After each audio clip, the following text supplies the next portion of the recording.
آپ میرے بڑے بزرگ، میرے محترم، اور خدا کا شکر ادا کرتا ہوں کہ آج کا یہ موقع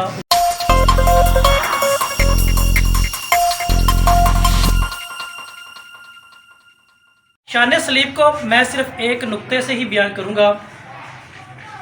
کوئی بھی جو چیز ہے اس کے پیچھے اس کا کلچر، اس کا سیاق و سباق اور زبان چھپی ہوتی ہے۔ اگر وہ زبان، کلچر یا تہذیب و تمدن نہ ہو تو اس کی اہمیت اور افادیت وہ پوری طرح نہیں ہو پاتی ہے۔ تو میرا شان صلیب اور زبان کے موضوع پر صرف چند الفاظ پر مبنی گفتگو کا لب لباب ہے۔ اگر زبان کو دیکھیں تو زبان دو طرح سے ہوتی ہے، ایک تحریری طور پر بھی اور ایک تقریری طور پر بھی۔ صلیب کے اس منظر کو آپ اپنے سامنے رکھ لیں جو مسیح خداوند کے سر کے اوپر ایک کتابچہ لگایا گیا تھا کہ یہ یہودیوں کا بادشاہ۔ کہنے کے اعتبار سے اور لکھنے کے اعتبار سے دونوں انداز میں ہمیں یہ چیز ملتی ہے۔ تو لہٰذا جو پیلاطوس بادشاہ کا یہ لکھا جانا اور بولا جانا شان صلیب کا سمجھا نقطہ عروج ہے۔ اب نقطہ عروج میں اس کو شرعی زبان، اس وقت کی مقامی زبان اور دیگر زبانوں کے حوالے سے بیان کروں تو اس کتابچے کو دیکھیں تو 3 زبانوں پہ وہ لکھا گیا تھا۔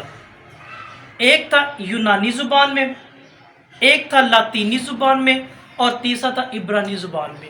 ان تینوں زبانوں کو دیکھیں تو ایک وہاں کی شرعی زبان، ایک اس کلچر کی مقامی زبان تھی اور تیسری اس وقت کی سرکاری گورنمنٹ کی زبان تھی۔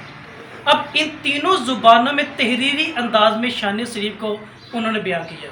اب یونانی زبان وہاں کی مقامی تہذیبی فلسفے کے غالب ہونے کی زبان کے طور پر، تاکہ وہ لوگ جو سیاق و سباق کے اعتبار سے ماضی سے تعلق رکھتے ہیں، اپنے کلچر کو محبت کرتے ہیں، اس اعتبار سے جانا جائے کہ یہی وہ اصل صلیب کا مالک ہے جسے یہودیوں کا بادشاہ کہا گیا، اور پیلاطوس نے کہا جو لکھا سو لکھا۔ دوسری زبان ہمارے ہاں تھے لاطینی کی۔ لاطینی اس وقت رومی سلطنت اور سرکاری زبان تھی، اور اس تحریری انداز میں شان صلیب کا بیان کیا جانا کہ سرکاری طور پر بھی یہ اعلانیہ ہوا، ڈنڈورا پیٹا گیا اور بتایا گیا پیلاطوس کی کچہری میں کہ یہی وہ اصل مالک صلیب کا ہے، یہی وہ نجات کی کڑی ہے۔ تیسری چیز ہمارے ہاں عبرانی زبان آتی ہے، وہ اس وقت شرعی اور آسمانی کتابوں کی زبان تھی۔ لہذا بقیہ کی طرح پیلاطوس بادشاہ نے اس بات کا تحریری حکم نامہ دیا کہ شرعی طور پر بھی وہ لوگ سارے جان سکیں، وہ یہودی، وہ فقی اور فریسی کسی بھی اعتبار سے ہیں۔ یہ نہ ہو کہ صرف میں نے سرکاری طور پر اعلان کیا، بلکہ میں نے اس کو شرعی، سرکاری اور تہذیبی مقامی تینوں انداز میں کہا کہ یہی وہ شان صلیب کی عمدہ مثال ہوتی ہے۔